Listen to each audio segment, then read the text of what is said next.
Hi friends, வணக்கம். நான் உங்கள் லண்டன் ஒர்க் தமிழ் திவ்ய பிரசாந்த் கற்பனை டிகே. இந்த வீடியோவில் என்ன பார்க்க போகிறோன்னா, பெரம்பலூர் தனலட்சுமி ஸ்ரீனிவாசன் கல்லூரியில் பாப்பா குழந்தை இப்போ ஒரு 3 டேஸ்க்கு பிஃபோராக தாரணி, அவங்க நேம் தாரணி, அவங்க இறந்து போயிட்டாங்க மர்மமான முறையில். அப்படி தானே சொல்லி ஆகணும் அப்புறம் வீடியோவில். அப்புறம் இல்லாட்டி அப்புறம் கொலைன்னு சொல்லிட்டோம்னா ஆதார புண்டை இருக்கான்னு கேட்பானுங்க, புண்டாவானுங்க. மர்மமான முறையில் இறந்துட்டாங்க. அந்த பாப்பாவோட அப்பா பார்த்திங்கன்னா அதிமுகவில் ஏடிஎம்கேவில் ஒரு பொறுப்பில் இருக்கிறவர். அந்த கல்லூரி தனலட்சுமி ஸ்ரீனிவாசன் கல்லூரி நடத்துகிறவர் டிஎம்கேவில் இருக்கிறவர். அவருக்கு இந்த ஒரு கல்லூரி மட்டும் கிடையாது, ஸ்கூலு இன்னும் நிறைய இருக்குது. ஒரு 15 இடத்துக்கு மேலே இருக்குது. 2-3 இடம்லாம் இல்லை, ஒரு 15 இடத்துக்கு மேலே அவருக்கு கல்லூரிகள் இருக்குது. கல்லூரிகள் இன்க்ளூடிங் ஸ்கூல்ஸ் மொத்தமாக சொல்கிறேன். இன்ஸ்டியூஷன் வச்சுருக்காப்புல. Kathiravan, I think so its name is Kathiravan வச்சுருக்காங்க, நடத்திட்டுருக்காங்க. இது பாப்பா தாரணி இறந்தது ஒரு இறப்பு மட்டும் கிடையாது. அவங்க மொத்த டோட்டலாக அவங்க நடத்திக்கிட்டு இருக்கிற அந்த ஒரு கல்விக்கூடங்கிற பேரில் நடத்திட்டு இருக்காங்கள்ல, அதில் ஒரு 20-25 பேர்த்துக்கு மேலே இறந்துருக்காங்க. நல்லா எப்படி இறந்தாங்க அப்படிங்கிறது நீங்கள் நியூஸ் பார்த்துருக்க வாய்ப்பு இல்லை. நான் சொல்கிறேன் சிம்பிளாக, அப்படியே ஷார்ட்டாக சொல்லிடுறேன். பாப்பா ஃபோன் பண்ணி, குழந்தை ஃபோன் பண்ணி, உடம்பு சரியில்லப்பா கூப்பிட்டு போங்க. ஹாஸ்டலில் தங்கி படிச்சுட்டு இருக்கிற மாணவி தான் தாரணி. ஃபோன் பண்ணி அவங்க அப்பாட்ட சொல்கிறாங்க, எனக்கு உடம்பு சரியில்லப்பா, நான் விடுமுறை கேட்டேன், லீவு கேட்டேன், கொடுக்க மாட்டேங்கிறாங்க, நீங்கள் கூப்பிட்டு போப்பான்னு சொல்லி ஒரு ஃபோன் வருது. எங்கள் அப்பா கிளம்பி அங்கேருந்து வர்றாரு. சரி கூப்பிட்டு போகலாம், பிள்ளைக்கு ஏதோ உடம்பு சரியில்லை எடுக்குது அப்படின்ட்டு. அவர் வர்றதுக்குள்ளே மாணவி இறந்து போயிட்டாங்கிற செய்தி எங்கள் அப்பாவுக்கு போகுது. நீங்கள் நேராக ஹாஸ்பிட்டல் வந்துடுங்க அப்படின்ட்டு. சரி ஓகேன்ட்டு எங்கள் அப்பா ஃபோன் பண்ணி வீட்டில் இருக்கிறவங்க எல்லாத்துட்டையும் சொல்லி எங்கள் அம்மா, பிள்ளையோட அம்மா, தம்பி எல்லாம் வர்றாங்க. வந்ததுக்கப்புறம் ஹாஸ்பிட்டலுக்கு விடல. கிட்டத்தட்ட ஒரு 2.5 to 3 மணி நேரம் அளவுக்கு நேரத்துக்கு ஹாஸ்பிட்டலுக்கு உள்ள கேட்டால் டாக்டர்ஸு எல்லாம் உள்ளே பிடுங்கிட்டு இருக்காங்க. அதனால ஹாஸ்பிட்டலுக்கு விட முடியலன்னு யார் சொன்னது? நம்ம ஊரில் இருக்கிற அந்த துறையை சொன்னோம்னா வெக்க புண்டையாக இருக்குது எனக்கு. உள்ள அந்த ஏதோ காய்கலரில் சட்டை இருக்கும், அதை போட்டிருப்பாங்க. அவனுக்கு யாருன்னு தெரில, கருமாந்திரம். காய்கலர் சட்டை கூர்காவும் போட்டிருக்கான்ல, நம்ம கூர்கான்னு வச்சுக்கலாம். கூர்கா உள்ள, ஏன்னா கூர்கா தானே அந்த தெருவை பார்த்துக்கிட்டா விசில் அடித்தானா அப்புறம் வீட்டு 10 ரூபா கொடுத்தோம்னா விசில் அடிப்பான்ல. கூர்கா உள்ள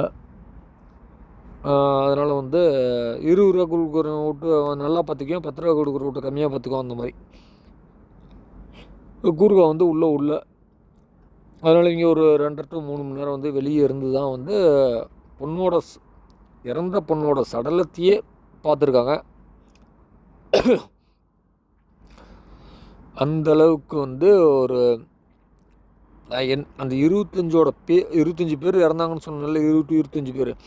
அந்த 20-25 பேர் இறந்தவங்களோட பேர், குடும்பம், அட்ரஸ்ஸு, எந்தெந்த ஊர், அவங்க அப்பா பேர் என்ன, அம்மா பேருங்க என்ன, எல்லாத்தோட லிஸ்ட்டும் என்கிட்ட இருக்குது. பட் இந்த வீடியோவில் நான் சொல்ல, கவர்மெண்ட் என்ன நடவடிக்கை எடுக்குங்கிறத பார்த்துட்டு அதுக்கப்புறம் நம்ம அதை பற்றி நான் அதை பற்றி கண்டிப்பாக சொல்கிறேன். இந்த மாதிரி ஒரு மர்மமான முறையில் அவங்க சொல்கிற இதுலேருந்து எடுத்துக்கலாம். அது தனலட்சுமி ஸ்ரீனிவாசன் பொறியியல் கல்லூரியில் நடந்த பாப்பா தாரணி இறந்த மர்மமான முறையில் இறந்துட்டார், இல்லை தற்கொலை பண்ணிட்டார், இல்லை உடம்பு சரியில்லாமல் இறந்துட்டார். ரைட்டு, ஏதோ ஒன்று நடந்துருச்சுப்பா. இந்த பத்திரிகைகள்லாம் ஊம்ப போனவங்களா? மற்றதுக்கெல்லாம் பேட்டி எடுக்கிறது தூக்கிட்டு பூளை தூக்கிட்டு போகிற மாதிரி போகிறானுங்க. நாதேரி பூண்டைங்க போய் அங்கே பேட்டி எடுக்க வேண்டியதானே? எடுக்க மாட்டானுங்க. அடித்து சொல்கிறேன், 100% 200% அடித்து சொல்கிறேன். ஒரு நாதேரி பூண்டே எடுக்க மாட்டானுங்க.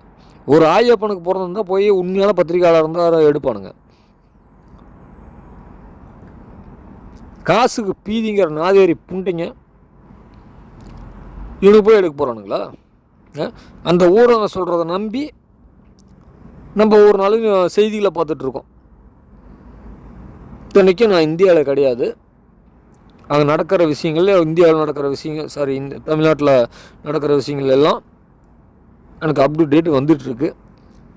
எங்கெங்கே எந்தெந்த கல்லூரியில் எந்தெந்த ஸ்கூலில் இந்த மாதிரி நடந்துகிட்ருக்குன்ட்டு. திமுக எம்எல்ஏ சரி ரைட்டுப்பா, நீங்கள் என்ன வேணாலும் பண்ணுங்கள்.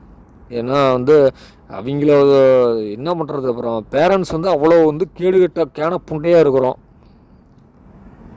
ஒரு ஸ்கூலு நம்பி கொண்டு போய் சேர்த்துறோம். பிள்ளைங்க நல்லா வரட்டும், படிக்கட்டும், கொஞ்சம் நம்ம தான் படிக்கல, பிள்ளைங்களாவது நல்லா படிக்கட்டும். நம்ம பால்வாடியிலேருந்து படித்து மேலே ஏதோ நம்மளால் முடிஞ்ச திறமையில் நம்ம ஏதோ ஒன்று பண்ணிகிட்ருக்குறோம். சரி, நம்ம தான் இவ்வளோ கஷ்டப்பட்டோம், நம்ம கூழு கம்மச்சோறு அப்படி தின்னு ஏதோ மேலே வந்தோம். அவங்களுக்கெல்லாம் இன்றைக்கி பால் வாங்கி கொடுத்து நம்ம பட்ட கஷ்டத்தை அவங்க படக்கூடாதுன்னு நம்ம நினைக்கிறோம். அப்படி இருந்தும் ஆனால் அந்த கல்வி முறைகளில் போய் நம்ம கொண்டு போய் சேர்த்துறோம் பாருங்கள், ஒரு ஸ்கூலு ஆகட்டும், காலேஜ் ஆகட்டும், அங்கே கரெக்ட் இருக்குது, அங்கே தப்பு இருக்குது. அதனால் நான் பல வீடியோவில் சொல்லியிருக்கேன், தயவு செய்து ஸ்கூலை விசாரிச்சுட்டு சேர்த்துங்க, காலேஜை விசாரிச்சுட்டு சேர்த்துங்கன்னு சொல்லிக்கிட்டே இருக்கேன்.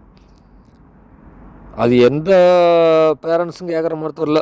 எனக்கு கோவம் வரதே பேரண்ட்ஸ் மேலே தான். ஸ்கூல் மேலே வரதுன்னா காஜி புண்டிங்க ஸ்கூலில் நிறைய இருப்பானுங்க.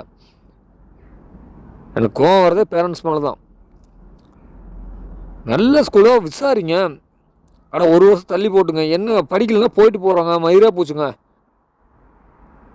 அவங்க என்ன படிக்கலன்னா மாப்பிள்ளை கிடைக்காம போயிடுமா?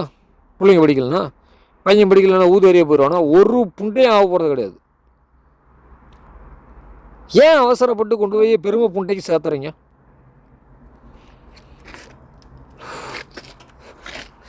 சேர்த்து விட்டு அப்புறம் எவனா ஒருத்தர் ஓத்து கொண்டு முடியும். அவர் வீட்டில் உட்காந்துட்டு பூத்துன்னு அழுகுறது, என் பிள்ளைய அது பண்ணிட்டியா அது பண்ணிட்டியா